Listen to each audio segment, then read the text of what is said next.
All right, at this point, everyone is probably aware that Elon Musk appears to have a weird but profound fetish for active litigation, and with how slowly the court system typically moves, it must feel like he's edging 24 hours a day. Wait, hold on. Let me phrase this episode's intro like a prompt from the actual game that we're going to be talking about. Blank cannot come without being blanked. If you guessed that Elon Musk cannot come without being called a you're only half right, but we'll give you points for trying.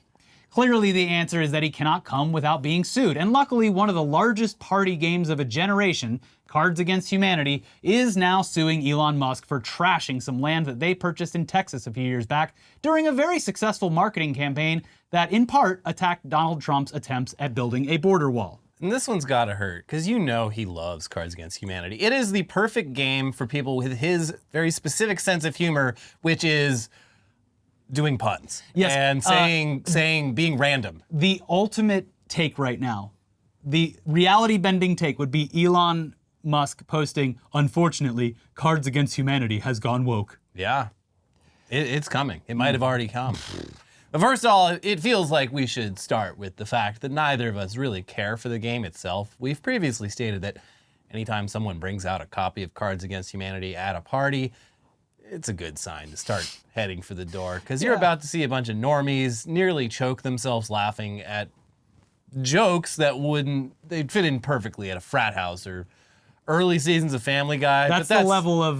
That's being unfair to Family Guy, I think. It only works if you all are on the same wavelength in terms of humor and you're in a group of naturally funny people. Yeah. Because otherwise, That's why Quiplash works, because you have to come up with the answers. They're not given to you in a randomly assorted pack of cards. But even with Quiplash, like, the person who just writes, like, cummies is gonna, like, they're gonna win half the time. Just people are like, oh my God, I can't believe they wrote that. He said it. But having said that, some of their marketing campaigns over the years have been pretty entertaining. A few years back, they raised the price of the game on Black Friday, and it still shot to the top of many most purchased lists at the time. One year, they sent out boxes of literal cow shit to paying customers. A good bit. And in one of their best promotional ideas, they simply dug a giant hole and refused to stop digging until people stopped sending them money. The urge to dig. Yeah. The natural human urge. And the urge to watch someone else dig if you can't do it yourself. Keep going. And look, they've definitely had their share of controversies over the years in what is a great example of cultural shifts and their willingness to adapt to that. It should go without saying that jokes that were normalized years and years ago might not fly today, and that's a good thing. And for the most part, the creators have acknowledged this, apologized on occasion, and removed certain cards from copies of the game. But aside from that, and the fun, essentially pointless marketing stunts, the creators have raised a ton of money for multiple charities and also spent a significant amount of time allowing their fans to collectively prank politicians with billboard takeovers, donations to abortion funds, and of course, the campaign at the center of this new lawsuit, Cards Against Humanity Saves America, which, among other things, purchased a plot of land along the Texas-Mexico border with the intent of making it as annoying as humanly possible for former President Trump to build his border wall on that land. From their website at the time, last month, 150,000 people paid us $15 to save America with 6 days of incredible stunts and surprises.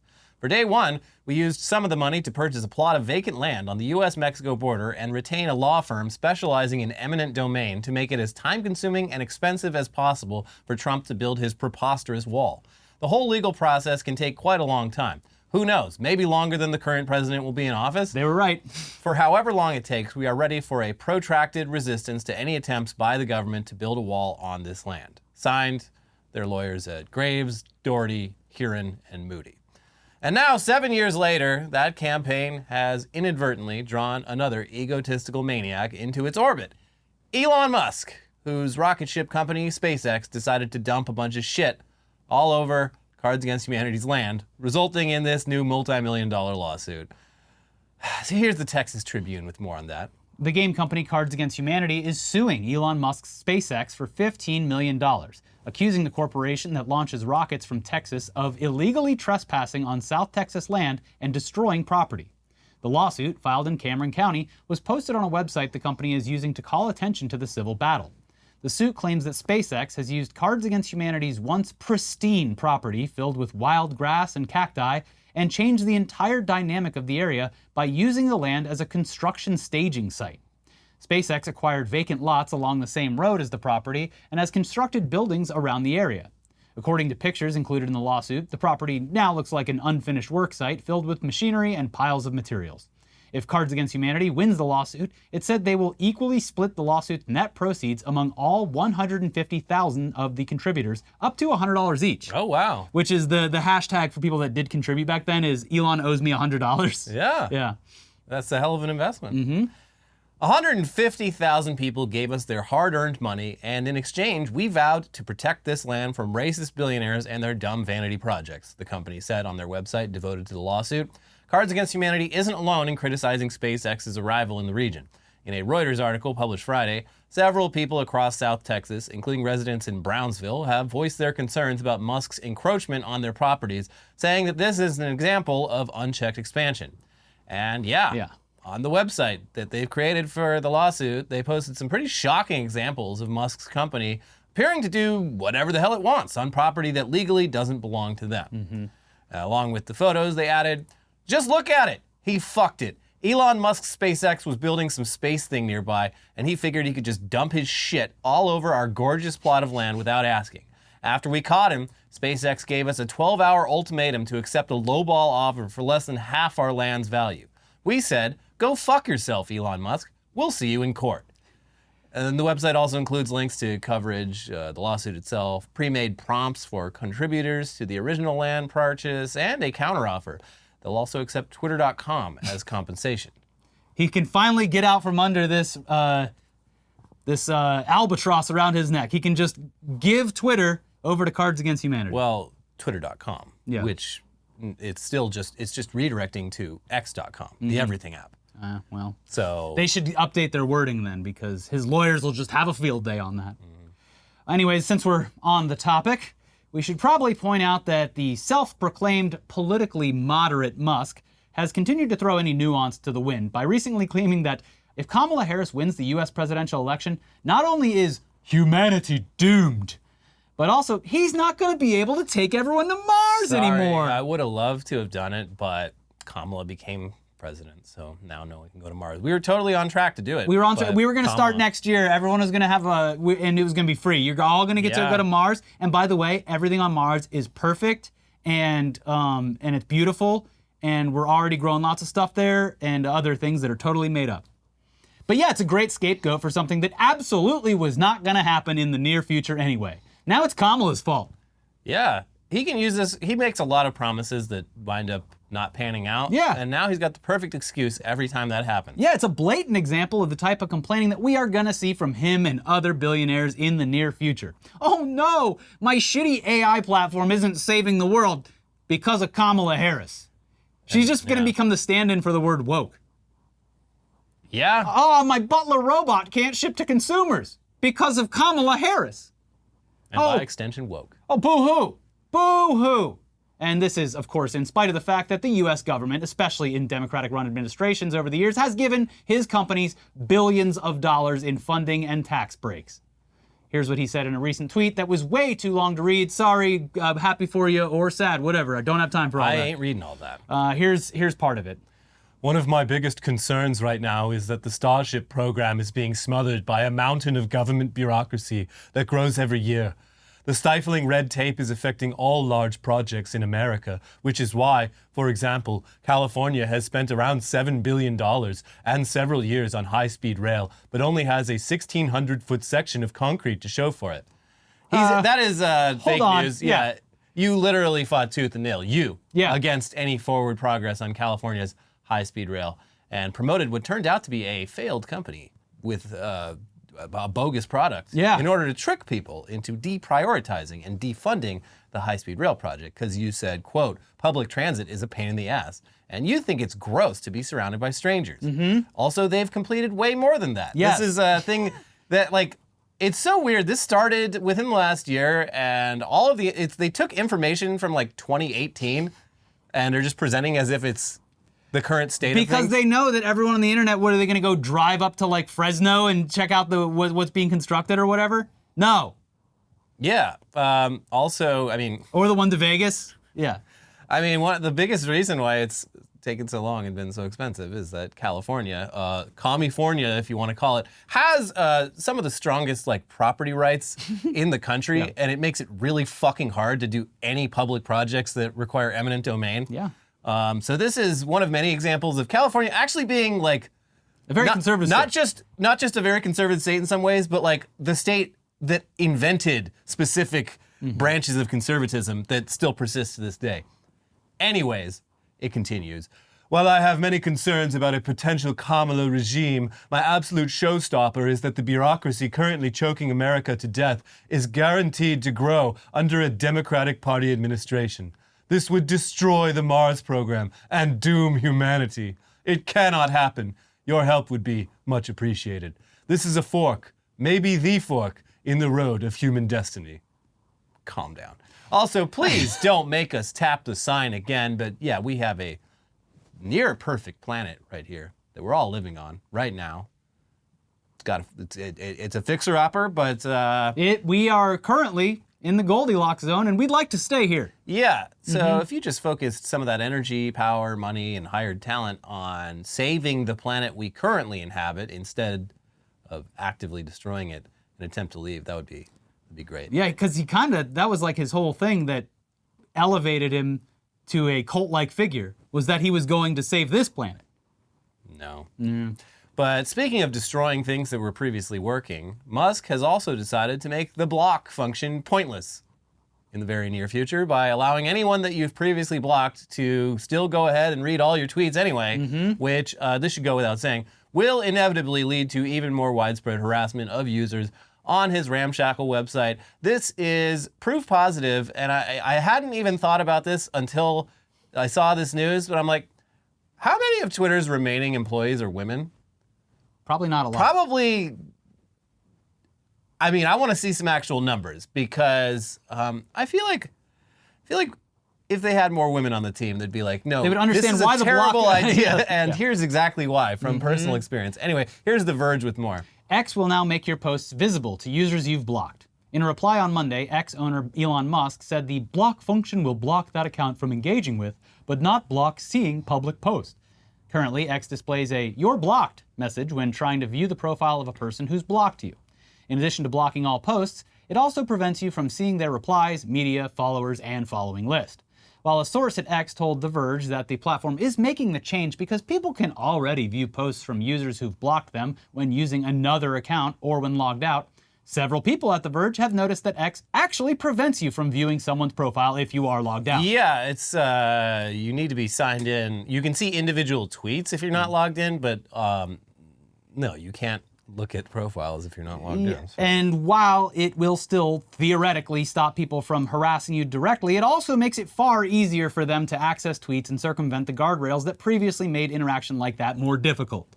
It's just, who's asking for this? And I guess the answer is fucking shitheads, because that's who he caters to. Yeah. But that goes like with all of the stuff that they rally against, the fucking DEI stuff that they've made into a culture war issue. It's like diverse voices in a fucking business would show you the reason that certain things like this are in place. Yeah. Yeah. Also, I don't know how true this is, but from what I understand, the Apple and Google app stores require social media apps to have That would be a block function. A great regulation to have, because you should be able to do that. It feels like it's Yeah. just inviting harassment if you don't have the option.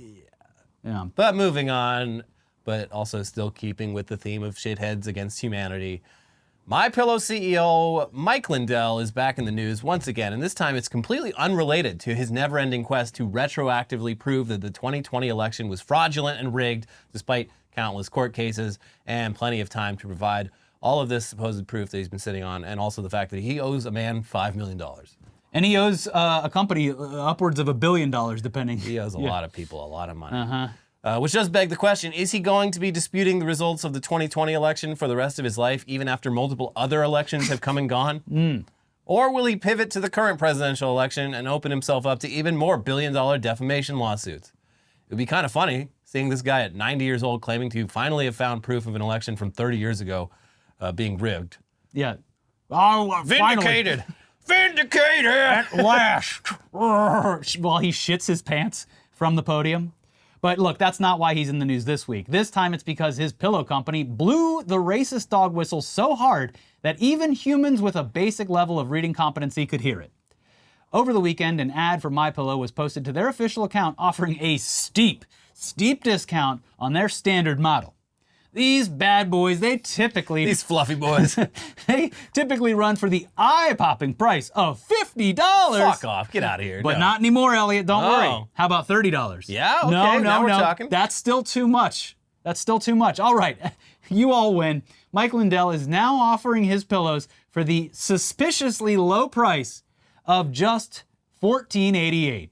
Yep, $14.88. Wow. What an odd, specific- usually retail prices, it's 99 or 00. Yeah, it's a specific and suspicious price. 88. Wait, And- what's the 8th letter of the alphabet? But yeah, look, all things considered, that's a cheap pillow. Hell, even for a terrible, awful pillow, that is a pretty damn good price until you realize that 1488 is the most blatant neo-Nazi coded number in modern times. There is simply no way that this was done by mistake. It's not even coded anymore. Like, No. this was something, 20 years ago on, fucking message boards, it was a way for people to, Wink, wink, nod, nod. I'm a fellow Nazi, but, everyone fucking knows about this shit now. Yeah. You're not being sly. Yeah. Anyway, this isn't just some wild liberal QAnon-style claim. The number was created and is used by neo-Nazis across the world as a not subtle at all coded message referencing the 14 words, which originated from a white supremacist terror organization. Look, not everyone gets it. I can't remember the exact phrase, but it's just like, we have to secure a future for white children. Yeah. Since we don't expect everyone to be as aware of this garbage as we and others have been, and God bless you if you're not, here's the briefest explanation. The 14 literally stands for the white supremacist slogan. The 88 has a double meaning. One is related to the manifesto of the guy who created the 14-word slogan, and the more popular and widely adopted meaning is that H is the 8th letter of the alphabet. 88 stands for HH, which stands for Heil Hitler. Both of these numbers, together and separate, have been used for decades within neo-Nazi and white supremacist groups. There's your backstory, your brief, short history lesson, but now back to how fucking bizarre it is for what is unfortunately a large national brand to use this specific price to sell its pillows. The post is still up as of the time we film this, despite countless people pointing out the blatant message that it's conveying. And we have to assume that Mike Lindell isn't personally typing out and making these graphics. No, it's just he's in a situation where the only people willing to work for him are weird little groypers. Yep, at this point we wouldn't put it past him, but we can safely assume that the only people or the people that are left willing to work for Mike Lindell might actually be Nazi dickheads or hiding under the I'm just trolling. It's the same thing that happened with the Ron DeSantis presidential campaign, where it's like, we need 20-somethings who are good at social media. Yeah. And it's like, okay, well, the vast majority of people in that age group would never in their fucking life and then work for you. In the DeSantis campaign, they had that the logo, the sun they were logo. just straight up putting Nazi imagery in his campaign videos. And thinking they were being sly again. Probably the same group of people. Yeah. He's definitely outsourcing this to the worst people ever, or he's aware of it. Who the fuck knows anymore? But they're doing this so they can signal that, all the racists out there, you're welcome here. These pillows are for you, not those lib pillows. You can sleep soundly knowing that you aren't accidentally sleeping on a pillow that isn't racist. Now, up until this post, the deals on his products sometimes included the numbers separately, with some previous sales going for $14.98 or $9.88, which is a bit suspicious, but leaves at least the slightest bit of room for plausible deniability. Now it's just straight up Nazi coded, and we can only assume that it was specifically chosen to troll people. Oh, it's actually really funny that you're getting upset because we're just joking. With the assumption that it's going to make everyone crazy for pointing it out. Sorry, buddy. Everyone heard this dog whistle, especially the racism watchdog, who responded to this ad with multiple barks. Multiple barks. All right, let's move on to some updates to stories that we've been covering. And If you haven't seen our coverage of North Carolina conservative gubernatorial candidate Mark Robinson's weird porn site message board scandal, please stop everything, pause the video, open a new tab, and watch our most recent episode of Weekly Weird News. But the short version is that this dude was a prolific porn message board poster who pivoted to peddling partisan politics. You got it! I keep trying to trip you up and you still got it. No, you can't get me. Anyway, so he was posting, he has a big posting history on a porn site called Nude Africa, and it was exposed alongside posts where he identified himself as a proud black Nazi and also what appears to be some extramarital affair stuff, even though there's some made up been, stuff like, where pretty much confirmed that he's talking about like having an affair with his wife's sister, but like I don't think his wife has a sister, or I don't know, that's what I saw. Yeah. Anyway, and that's in addition to earlier news about him frequenting porn shops with private jack-off booths like 5 nights a week. And that's all before entering politics and rallying against all of those types of activities. It's the hypocrisy of it all, damn it. Yeah. And again, go watch our recent video if you haven't, but here's the update on all of that. It gets worse. It includes one hilarious claim that unfortunately turned out to be false. Yeah, and, we would have loved for it to be real, but yeah. After the news broke about his sexcapades, pretty much all of his staff resigned. Here's the Washington Post. A slew of staff members have resigned from Republican Mark Robinson's campaign for North Carolina governor as old posts he allegedly wrote on a porn site upend his campaign and threaten the GOP's prospects in a key battleground state. Robinson's campaign announced Sunday that 4 senior leaders had stepped down. That leaves Robinson with a skeletal team 6 weeks from Election Day. I appreciate the efforts of these team members who have made the difficult choice to step away from the campaign, and I wish them well in their future endeavors. I hope they all have pissy assholes. God. Robinson, the lieutenant governor of North Carolina, said in a statement, except for the last part, I added that. I look forward to announcing new staff roles in the coming days.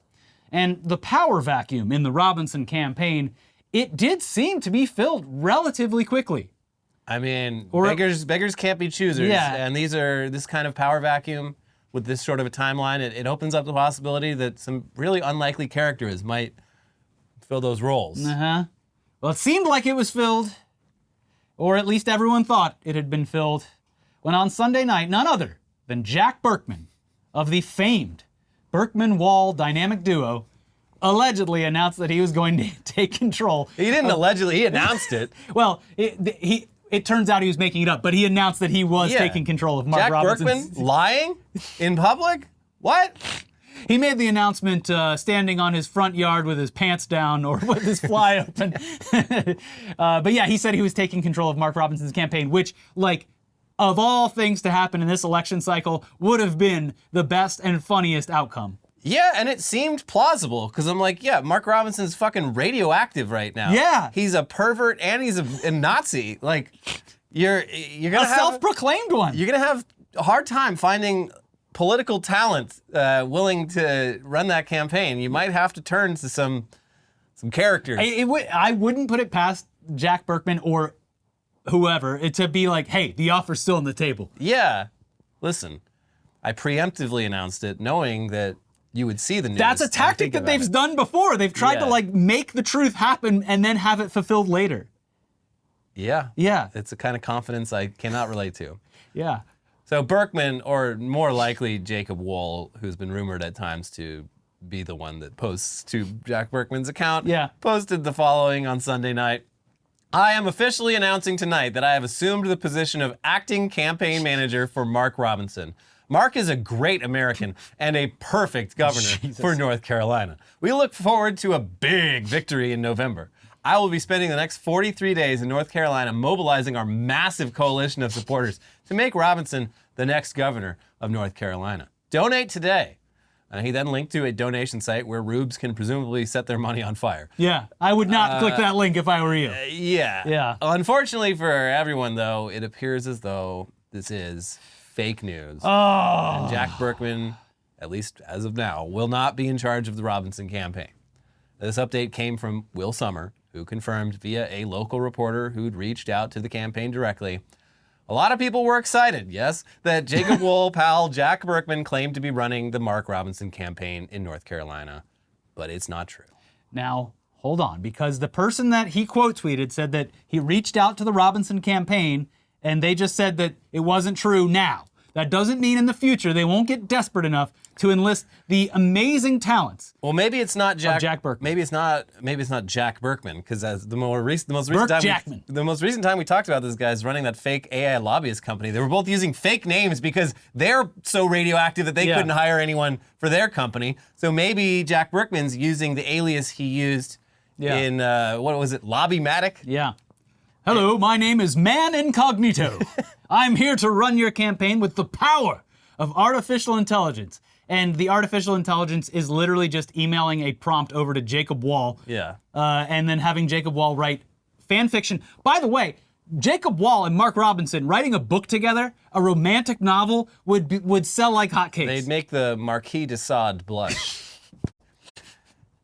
Oh, baby. So in addition to that, Mark Robinson has reiterated the claim that it definitely wasn't him that posted all that shit. Even though framed. The latest update is like, okay, well, the IP address associated with the post pretty much triangulates his home. Nope. I'm innocent, but I'm still looking for the real Gooner. Yeah, the book that him and Jacob Wall write together is If I Did It. So anyways, he's claiming that it was clearly the work of a time traveler who went back to the mid-2000s before he was a politician or even publicly known in order to set him up. But he also has denied help from tech investigators who were willing to look into all of this for him. Here's local outlet WRAL News. North Carolina Lieutenant Governor Mark Robinson rejected multiple offers from supporters to connect him with information technology specialists to help the Republican gubernatorial nominee investigate racist and lewd comments on a pornographic website made by someone with a username that CNN tied to Robinson. People directly familiar with the matter told WRAL on Monday. Details of Robinson's declination were shared with WRAL on the same day the candidate told reporters that he's forming a team to help him refute the CNN report. I've got this AI company called Lobbymatic that's looking into... He's calling it the Goon Squad. Yeah.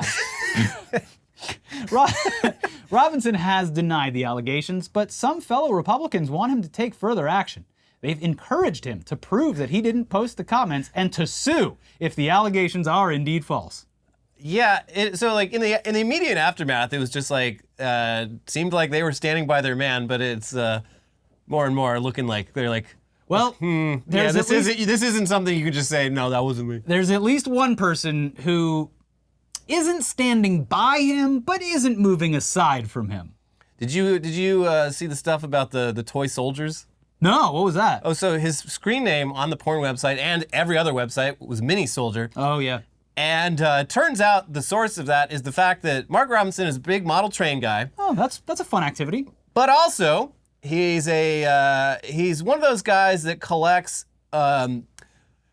lifelike miniatures of soldiers from various wars and armies and stages them in model train like scenes and photographs them. And I guess it's mostly just he recreating some the only World evidence, War II stuff. There was like some post on a soldier doll aficionado website. It was like submitted by Mini Soldier, and it's like SS soldiers, like very artfully staged. Wow. So yeah, not beating the allegations. He does love Hitler. Yeah, could you imagine, like, because you think about a model train guy in your head, and you're like, oh, the basement or this guy's, detached garage is filled with a beautiful set of scenery with an amazing train running around it. And then you go to Mark Robinson's house, and it's literally the trains to Auschwitz. Yeah. It's the model train to fascist pipeline, because you get really, really into trains, and you're like, God, I wish the trains would run on time. And then they're like, you know who made the trains run on time? The Nazis. The Nazis. Mm-hmm. Except that's not even fucking true, by the way. Yeah. That's a myth. They never ran on time. It was a mess. But, yeah, ironically enough, J.D. Vance, of all people, J.D. Vance, never one to shy away from controversy. He is so far not exactly standing with him, but again, not separating himself from Mark Robinson. And when asked about the claims, he said that those claims, quote, aren't necessarily reality. So I wanted to ask you, are you comfortable with Mark Robinson as the Republican nominee for governor in North Carolina? Well, look, the allegations are pretty far out there, of course, but I know that allegations aren't necessarily reality. And what I'd say is it's ultimately up to Mark Robinson in North Carolina whether he's going to be their governor and whether he wants to stay in the race. I'll let them make that decision. I'm here in Pennsylvania to try to make the case that Kamala Harris's policies have failed, and Donald Trump, I think, will be a much better president for the people of Pennsylvania, and that's what we're here to do. Do you believe him that those were not his posts? I don't not believe him. I don't believe him. I just think that you have to let these things sometimes play out in the court of public opinion. And when asked at a rally on Monday about whether or not he supports Mark Robinson's campaign, the crowd booed the reporter who asked the question. I just want to clear up, does a Trump campaign still endorse Mark Robinson? And number two,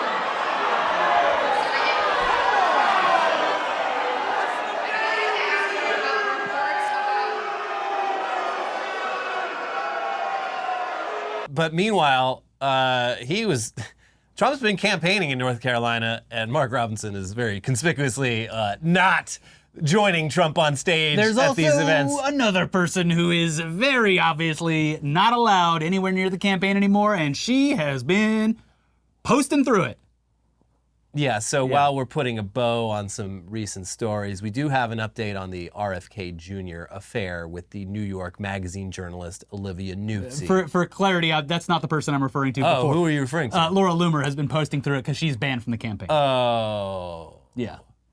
Well, sorry. But here's the RFK Olivia Nuzzi update. Yeah, Nuzzi, nutsy. If you need to be brought up to speed on this one, again, Weekly Weird News. Yeah, but pull that tab back open. Yeah. But the latest update is that Nuzzi was sending him nude and sexy photographs. And also he's now threatening to sue Nuzzi because he's now claiming that those nudes were an attempt at entrapment or something. It is very weird that... she knew that I was a horn dog and that I couldn't resist.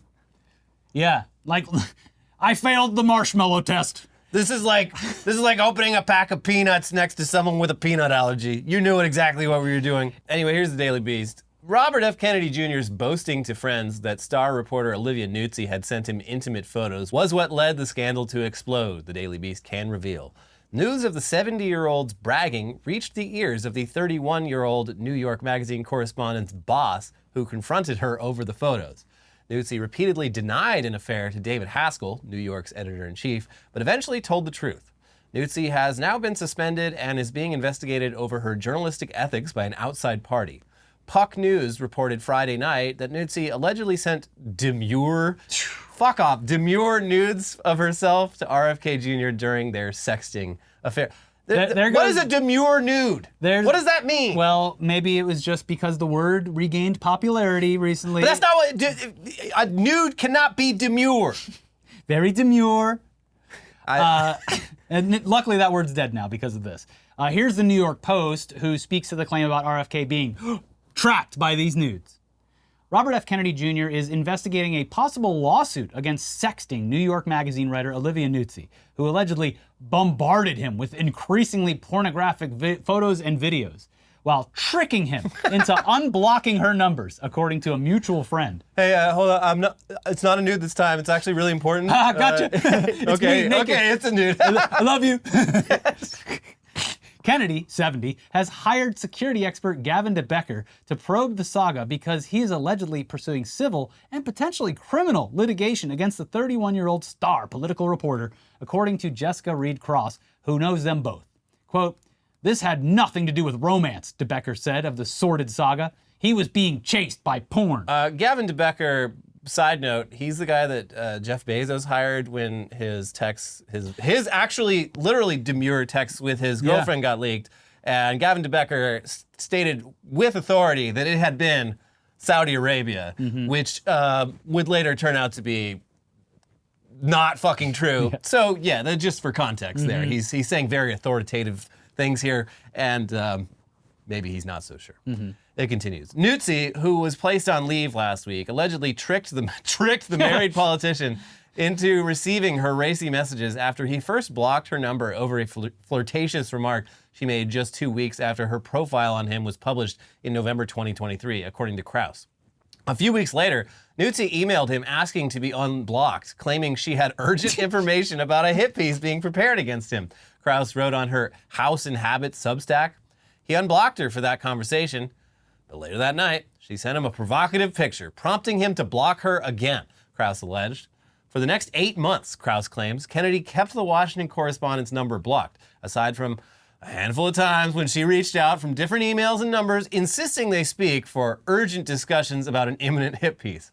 Once unblocked, she bombarded him with increasingly pornographic photos and videos that he found difficult to resist. Oh my God, look at those fucking burger tits. I can't help myself. It's my kryptonite. Ah, jeez.